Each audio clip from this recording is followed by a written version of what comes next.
رسالہ جنوری 2020 خصوصی شمارہ ڈائری 1985 سے انتخاب احساس شکر۔ میں اپنے دفتر میں بیٹھا ہوا ایک مضمون لکھ رہا تھا۔ خیالات مسلسل دماغ میں امڑ رہے تھے۔ وہ الفاظ کی صورت میں ڈھل کر قلم پر آ رہے تھے اور کاغذ پر مرتسم ہوتے چلے جا رہے تھے۔ ایک لمحے کے لیے میرا ذہن اس طرف مڑ گیا کہ یہ سارا عمل کس طرح انجام پا رہا ہے۔ یہ سوچتے ہوئے میرے بدن میں کپکپی طاری ہو گئی۔ ایک نفسیاتی دھماکے کے ساتھ میرا قلم رک گیا۔ اللہ تعالیٰ نے انسان کو کیسی عجیب نعمتیں عطا فرمائی ہیں، مگر دنیا میں بہت کم لوگ ہیں، بلکہ شاید تاریخ میں بہت کم لوگ ایسے ہوئے ہیں جو واقعی معنوں میں اس کا احساس کریں اور اس طرح شکر ادا کریں جس طرح شکر ادا کرنے کا حق ہے۔ قدرت کی عظمت۔ کارل ٹرول ایک جرمن سائنٹسٹ اور جغرافیہ داں ہیں۔ وہ 1960 سے 1964 تک انٹرنیشنل جغرافیائی یونین کے صدر رہے۔ انہوں نے اپنے ایک بیان میں کہا، میری زندگی کا حاصل بحیثیت سائنٹسٹ اور جغرافیہ داں یہ ہے کہ میں زیادہ سے زیادہ خالق کا شکر گزار ہو گیا ہوں۔ The fruit of my life as scientist and geographer is to have become more and more deeply grateful to our creator۔ سائنسدان جب قدرت کا مطالعہ کرتا ہے تو اس کے اندر قدرت کی عظمت کا بے پناہ احساس ابھرتا ہے۔ اس کا اندرونی وجود اس ہستی کے آگے جھک جاتا ہے جس نے اتنی بامانہ کائنات بنائی۔ یہ ایک حقیقت ہے کہ موجودہ دور میں خدا کے انکار کا ذہن سائنسدانوں نے نہیں بنایا۔ یہ دراصل کچھ ملحد فلاسفہ تھے جنہوں نے سائنسی دریافتوں کو غلط رخ دے کر اس سے خود ساختہ طور پر انکار خدا کا مطلب پیدا کیا۔ حالانکہ یہ سائنسی دریافتیں زیادہ درست طور پر اقرار خدا کی طرف اشارہ کر رہی تھیں۔ اس کی ایک واضح مثال سر جیمز جینز کی کتاب پراسرار کائنات The Mysterious Universe ہے۔ خالق کے کمالات۔ شہد کے بارے میں نے ایک انگریزی مضمون پڑھا۔ اس میں دوسری باتوں کے ساتھ یہ بھی لکھا ہوا تھا کہ تقریباً 550 شہد کی مکھیاں مسلسل مشغول رہ کر تقریباً 25 لاکھ پھولوں کا رس چوستی ہیں، تب 1 پاؤنڈ شہد تیار ہوتا ہے۔ Some 550 busy bees have to dip their snouts into as many as 2.5 million flowers to make just 1 pound of honey۔ شہد کی مکھی کے اندر بے شمار نشانیاں ہیں۔ مذکورہ واقعہ ان میں سے صرف ایک ہے۔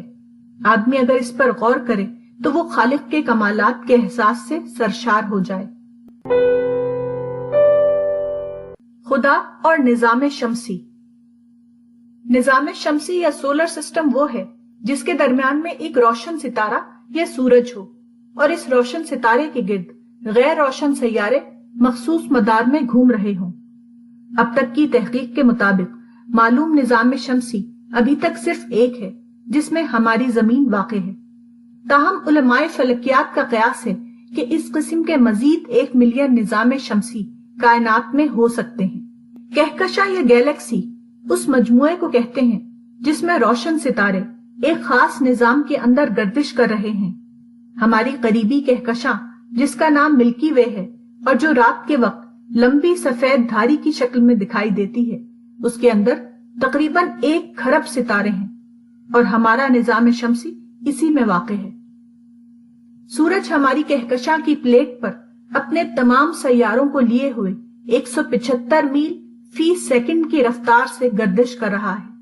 یہ کہکشاں اتنی وسیع ہے کہ سورج 220 کلومیٹر فی سیکنڈ کے رفتار سے ایک چکر 24 کروڑ سال میں پورا کرتا ہے۔ یعنی سورج کے اس تیز رفتار سفر کے باوجود کہکشاں کے مرکز کے گرد ایک چکر کو پورا کرنے میں ہمارے نظام شمسی کو 24 کروڑ سال لگ جاتے ہیں۔ اس قسم کی 1 بلین سے زیادہ کہکشائیں وسیع کائنات میں پائی جاتی ہیں اور ہر کہکشاں کے اندر کئی بلین انتہائی بڑے بڑے ستارے موجود ہیں۔ ایک اندازے کے مطابق ہماری کہکشاں ملکی وے میں 200 سے 400 ارب ستارے ہیں۔ کہکشاں کے اندر ستارے انتہائی بعید فاصلوں پر واقع ہیں۔ ہمارے سورج سے قریب ترین ستارے کی روشنی جو 1,86,000 میل فی سیکنڈ کی رفتار سے سفر کر رہی ہو، زمین تک اس کو پہنچنے میں 4 سال سے بھی زیادہ وقت لگ جاتا ہے۔ اجرام سماوی کے اتنے بڑے نظام کو کیا چیز تھامے ہوئے ہے؟ فلکیات دانوں کے نزدیک وہ اجرام سماوی کی باہمی کشش ہے۔ کیسی عجیب بات ہے کہ اجرام سماوی کی باہمی کشش کے لفظ کی معنویت آدمی سمجھ لیتا ہے، مگر خدا کے لفظ کی معنویت اس کی سمجھ میں نہیں آتی۔ شرک اور ظاہر پرستی۔ قدیم زمانے میں شرک اس طرح پیدا ہوا کہ لوگوں نے جس چیز کو بظاہر نمایاں دیکھا اسی کو خدا سمجھ کر وہ اسے پوجنے لگے۔ چاند سورج کی پرستش اسی طرح شروع ہوئی۔ اس اعتبار سے شرک مظاہر کائنات کو سبب کائنات قرار دینے کا دوسرا نام ہے۔ مثلا قدیم عرب میں شیرا کی پرستش ہوتی تھی، جس کا ذکر قرآن کی سورہ النجم میں آیا ہے۔ شیرا یا سیریس دکھائی دینے والے ستاروں میں سب سے زیادہ روشن ستارہ ہے۔ وہ سورج سے 23 گنا زیادہ روشن ہے اور شمسی نظام سے اس کا فاصلہ 8 نوری سال سے زیادہ ہے۔ سیریس کا لفظ اصلاً یونانی زبان سے آیا ہے، جس کے معنی چمکدار کے ہوتے ہیں۔ قدیم زمانے میں مصر اور دوسرے مقامات پر شیرا کی پرستش کی جاتی تھی، اور زمین کی شادابی اور تجارتی سرگرمیاں اس سے منسوب کی جاتی تھیں۔ قدیم عرب کا ایک شاعر اپنے ممدوح کے بارے میں کہتا ہے، وہ گرمی پہنچانے والا ہے ٹھنڈی میں، یہاں تک کہ جب شیرا موسم بہار میں طلوع ہوتا ہے تو وہ لوگوں کے لیے ٹھنڈک اور سایہ بن جاتا ہے۔ میرا خیال ہے کہ قدیم شرک اور جدید الحاد دونوں حقیقت کے اعتبار سے ایک ہیں۔ شرک کیا ہے؟ شرک مظاہر فطرت کو سبب فطرت سمجھ کر اس کو پوجنا ہے۔ اسی طرح الحاد بھی مظاہر فطرت کو سبب فطرت سمجھ کر اس کو برتر قرار دینا ہے۔ فرق یہ ہے کہ شرک نے جن مظاہر کو برتر سمجھا وہ چاند، سورج اور شیرا وغیرہ تھے۔ الحاد جس مظہر فطرت کو برتر قرار دے رہا ہے وہ قانون فطرت یا لا آف نیچر ہے۔ کھانے کے اصول۔ عرب امارات کے ایک سفر میں میری ملاقات استاذ احمد العبادی شارجہ سے ہوئی۔ یہ 21 رجب 1404 ہجری کا واقعہ ہے۔ انہوں نے بتایا کہ فرانس کے ایک اسپتال کے ڈائریکٹر نے اعلان شائع کیا کہ اس کو طبی تحقیق کے سلسلے میں کچھ ڈاکٹروں کی ضرورت ہے۔ جن لوگوں نے درخواستیں بھیجی ان میں ایک نوجوان عرب بھی تھا۔ یہ مسلمان تھا مگر اسلام سے اس کو زیادہ دلچسپی نہ تھی۔ انٹرویو کے دوران ڈائریکٹر نے پوچھا کہ تم مسلمان ہو، تمہاری رائے محمد کے بارے میں کیا ہے؟ نوجوان عرب نے جواب دیا، وہ قدیم عرب کے ایک بدو تھے، انہوں نے کچھ بدوؤں کو بے وقوف بنا کر اپنے گرد جمع کر لیا۔ نوجوان کا یہ جواب سن کر مذکورہ فرانسیسی ڈائریکٹر اس کو ایک مخصوص کمرے میں لے گیا۔ وہاں ایک بورڈ پر یہ حدیث لکھی ہوئی تھی، ان مقدام بن معدی کرب قال سمعت رسول اللہ صلی اللہ علیہ وسلم یقول ما ملأ آدمی وعاء شرا من بطنی بحسب ابن آدم اکلات یقیمن صلبہ فإن كان لا محالة فثلث لطعامه وثلث لشرابه وثلث لنفسه، سنن الترمذی۔ یعنی مقدام بن معدی کرب سے روایت ہے، انہوں نے رسول اللہ صلی اللہ علیہ وسلم سے سنا، آپ کہتے ہیں کہ کسی انسان نے پیٹ سے زیادہ نقصان پہنچانے والا کوئی برتن نہیں بھرا۔ انسان کے لیے اتنے لقمے کافی ہیں کہ وہ اپنی پیٹھ کو سیدھا کر سکے، اگر اور ضرورت ہے تو 1/3 اس کے کھانے کے لیے ہو اور 1/3 اس کے پانی کے لیے ہو اور 1/3 اس کی سانس کے لیے۔ فرانسیسی ڈائریکٹر نے مذکورہ عرب نوجوان کو یہ حدیث دکھائی اور کہا کہ میں نے اس حدیث رسول سے 10 سے زیادہ طبی اصول اخذ کیے ہیں اور میری ریسرچ ابھی جاری ہے، لہٰذا جاہل اور گنوار تم ہو نہ کہ محمد صلی اللہ علیہ وسلم۔ اور پھر اس طالب علم کو اپنے ادارے میں لینے سے انکار کر دیا۔ Expanding universe. قرآن میں سورہ زاریات کی ایک آیت یہ ہے، وَالسَّمَاءَ بَنَيْنَاهَا بِأَيْدٍ وَإِنَّا لَمُوسِعُونَ۔ اس آیت کا لفظی ترجمہ یہ ہے، اور ہم نے آسمان کو بنایا ہاتھ سے اور ہم یقیناً پھیلانے والے ہیں۔ قدیم مترجمین کی سمجھ میں پھیلانے والے کی معنویت نہ آ سکی، اس لیے انہوں نے لموسئون کا ترجمہ حسب ذیل الفاظ میں کیا ہے، وہر آئینہ ما توانائیم، اور ہم کو سب مقدور ہے، اور ہم وسیع القدرت ہیں اور بڑی ہی وسعت رکھنے والے ہیں، اور ہم اس کی قدرت رکھتے ہیں وغیرہ۔ خالص لفظی اعتبار سے یہ ترجمہ صحیح نہیں ہے، کیونکہ لفظی ترجمہ یہ ہے کہ ہم کشادہ کرنے والے ہیں یا ہم پھیلانے والے ہیں، کہ ہم کشادہ کرنے والے ہیں یا ہم پھیلانے والے ہیں۔ ترجمے کے اس فرق کی وجہ یہ ہے کہ قدیم زمانے میں لوگوں کو یہ معلوم نہ تھا کہ کائنات ایک پھیلتی ہوئی کائنات یا ایکسپینڈنگ یونیورس ہے۔ انسانی علم کی محدودیت اس کو نہ پا سکی، مگر قرآن کے مصنف کو یہ حقیقت اس وقت بھی معلوم تھی کہ جبکہ ساری دنیا میں کوئی ایک شخص بھی اس کو نہیں جانتا تھا۔ یہی وجہ ہے کہ اس نے حقیقت کی رعایت کرتے ہوئے موسئون یا پھیلانے والے کے لفظ کا انتخاب فرمایا۔ قرآن میں اس طرح کی کثیر شواہد ہیں جو یہ ثابت کرتے ہیں کہ قرآن عالم الغیب کا کلام ہے۔ محدود ذہن رکھنے والا انسان ایسا کلام پیش کرنے پر قادر نہیں ہو سکتا۔ خدا ایک فطری ضرورت۔ مذہب کیا ہے؟ اس کی تعریف میں علم الانسان کے علماء یا اینتھروپولوجسٹ کے درمیان اختلافات پائے جاتے ہیں، تاہم ان کی اکثریت نے عملی ضرورت یا ورکنگ پرپس کے لیے اس پر اتفاق کر لیا ہے کہ مذہب مافوق الفطری قوتوں میں عقیدہ رکھنے کا نام ہے، دا بلیف ان پاور اور پاور سپیریئر ٹو مین۔ دنیا کی تاریخ کے بالکل ابتدائی دنوں سے انسان کسی نہ کسی شکل میں ایک مذہبی مخلوق رہا ہے۔ تقریباً بلا اختلاف وہ ایک خدا رکھتا تھا یا کئی خدا، جس کی طرف وہ حفاظت اور پناہ کے لیے دیکھ سکے۔ کبھی یہ خدا لکڑی کے بنے ہوئے ہوتے تھے، کبھی پتھر کے، کبھی جانوروں اور سانپوں کو خدا سمجھ لیا گیا، مگر بہرحال وہ انسان کی نظر میں خدا تھے۔ اس لیے انسان ضروری سمجھتا تھا کہ وہ ان کی پوجا کرے، کیونکہ مذہب ایک فوق الفطری طاقت کی پرستش کی صورت میں انسانی فطرت کے ڈھانچے میں مکمل طور پر پیوست ہے۔ Man has worshipped them because religion, as represented in the worship of a supernatural power, is interwoven with the entire fabric of human nature. Encyclopedia Americana 1961۔ Legal norms کی تلاش۔ موجودہ زمانے میں مفکرین قانون کی بڑی تعداد تشکیک کا شکار ہے۔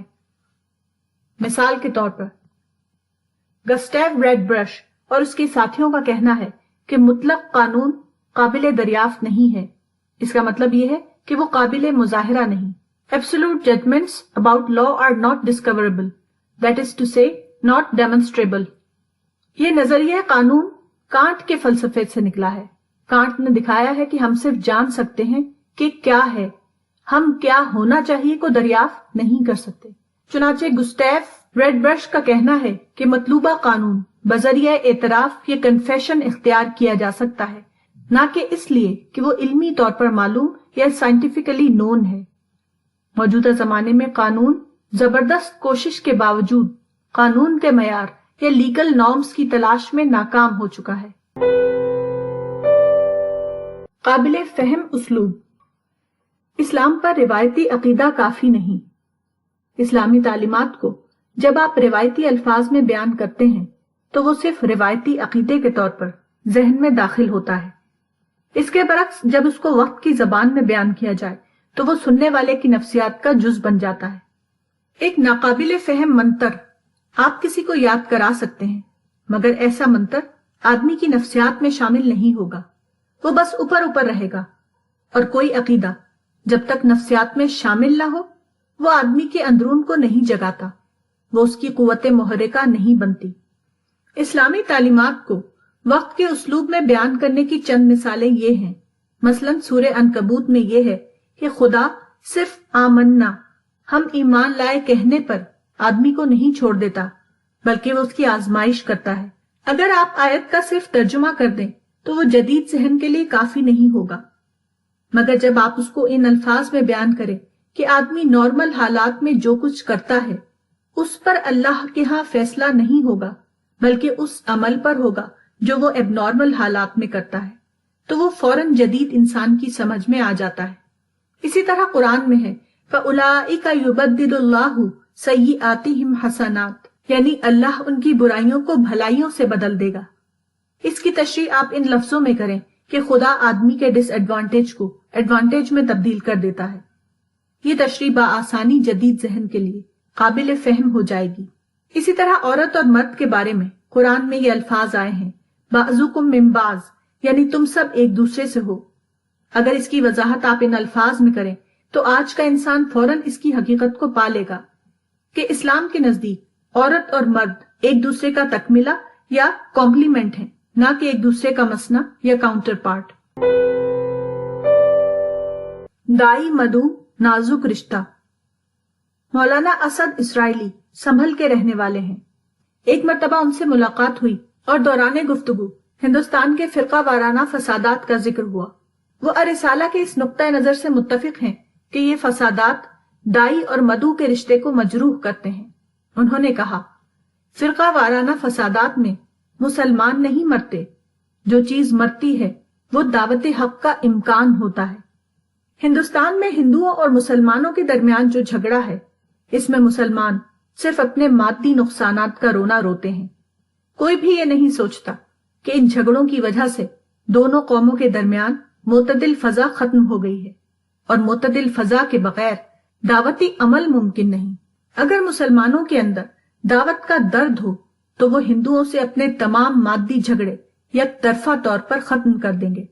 وہ اپنے اور ہندوؤں کے درمیان دائی اور مدعو کا رشتہ بحال کرنے کے لیے ہر قربانی کو آسان سمجھیں گے۔ دعوت حقیقی ذمہ داری۔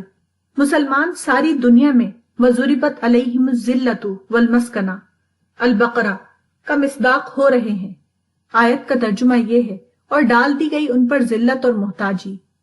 کوئی کوشش اور کوئی تدبیر ان کو اس حالت سے نکالنے میں کامیاب نہیں ہو رہی ہے۔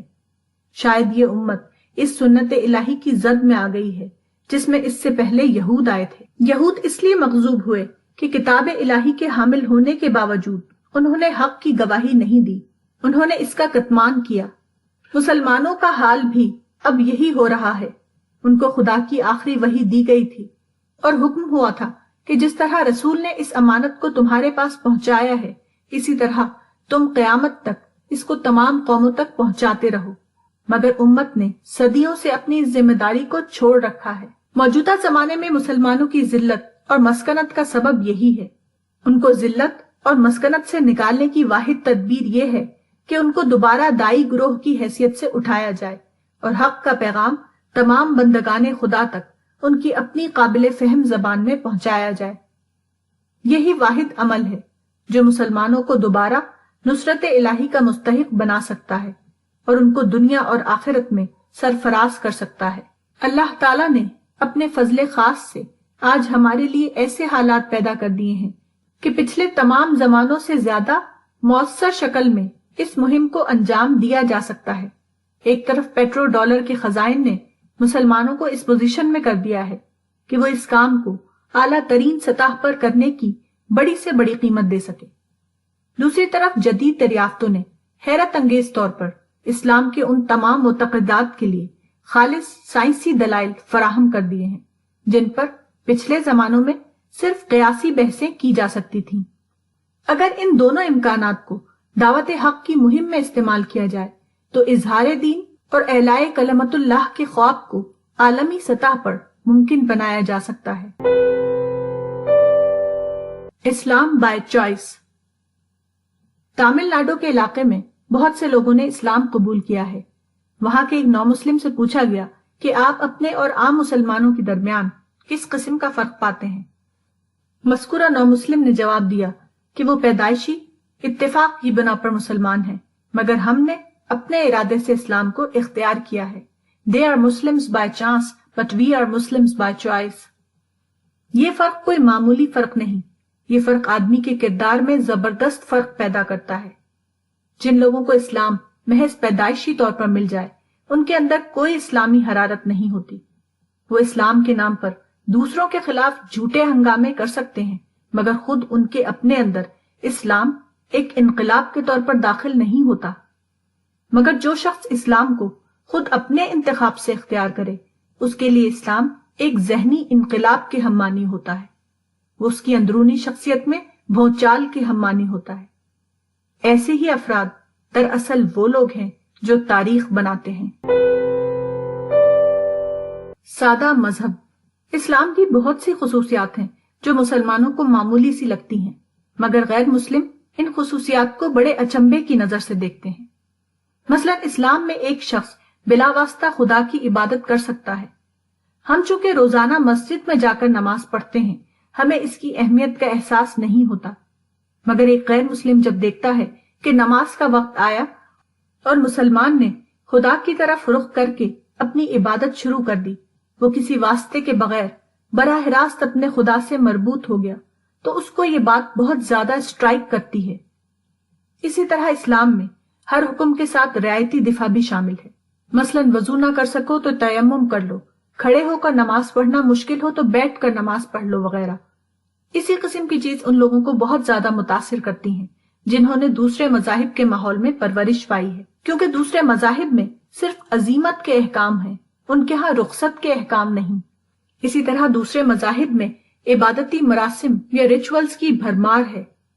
ان مراسم میں معمولی فرق کا مطلب یہ سمجھا جاتا ہے کہ آدمی کی عبادت ہی ادا نہیں ہوئی۔ اس قسم کی سادگی جو اسلام میں ہے، وہ اس کے لیے ایک زبردست تبلیغی قوت کی حیثیت رکھتی ہے۔ دور اول میں اسلام جو اتنی زیادہ تیزی کے ساتھ پھیلا، اس کی کم از کم ایک وجہ یہی تھی۔ دوسرے مذاہب میں لوگ اسر اور اغلال کے بوجھ کے نیچے دبے ہوئے تھے۔ اسلام نے ان کو سیدھا سادہ فطری مذہب پیش کیا، وہ فوراً اس کی طرف دوڑ پڑے۔ بدقسمتی سے بعد کے دور میں مسلمانوں نے بذوم خود اسلام کی تعلیمات کو مفصل اور جامع بنانے کے لیے اس میں اضافے شروع کیے، فقہی اضافے، کلامی اضافے، اعتقادی اضافے اور متصوفانہ اضافے۔ ان اضافوں نے اسلام کے اوپر ایک مصنوعی پردہ ڈال کر اس کو اس کی فطری کشش سے محروم کر دیا۔ فرد کی اصلاح۔ عام طور پر لوگوں کا حال یہ ہے کہ کسی شخص کے اندر کوئی خرابی کی بات دیکھتے ہیں تو وہ غیر جانبدار یا انڈیفرنٹ ہو جاتے ہیں۔ لوگ صرف اپنے بچوں کی خرابیوں کی اصلاح کے معاملے میں سنجیدہ ہوتے ہیں، دوسروں کی خرابیوں کی اصلاح سے انہیں کوئی دلچسپی نہیں ہوتی۔ میری مراد یہاں انفرادی اصلاح سے ہے، کیونکہ میں اجتماعی اصلاح کے نام پر اٹھنے کو لیڈری سمجھتا ہوں، نہ کہ حقیقتاً اصلاحی کام۔ مگر میرا حال یہ ہے کہ میں کسی فرد کے اندر کوئی خرابی دیکھتا ہوں تو فوراً دل بے چین ہو جاتا ہے۔ مثلا 23 ستمبر 1978 کا واقعہ ہے۔ میرے ہاں مسلم اسکالر آئے، وہ سگریٹ پر سگریٹ پی رہے تھے۔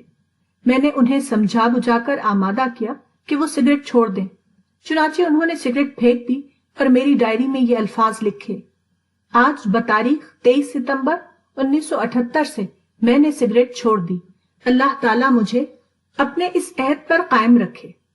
اسی طرح حفظ الرحمان عظیم قاسمی 19 نومبر 1978 کو میرے دفتر میں آئے۔ ان کے ساتھی نے بتایا کہ وہ ہر شخص کی تقریر کو دہرا سکتے ہیں، چنانچہ انہوں نے قاری طیب صاحب، مولانا انظر شاہ صاحب کی تقریروں کو بالکل انہی کی آواز میں دہرا دیا۔ تاہم مجھے اس سے خوشی نہیں ہوئی۔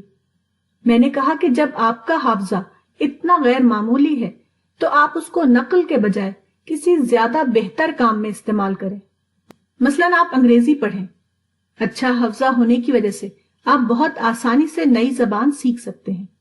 انہوں نے اتفاق کیا اور میری ڈائری پر یہ الفاظ لکھے: میں اللہ کو گواہ بنا کر یہ وعدہ کرتا ہوں کہ اس کے بعد کسی کی تقریر نہیں دہراؤں گا انشاءاللہ۔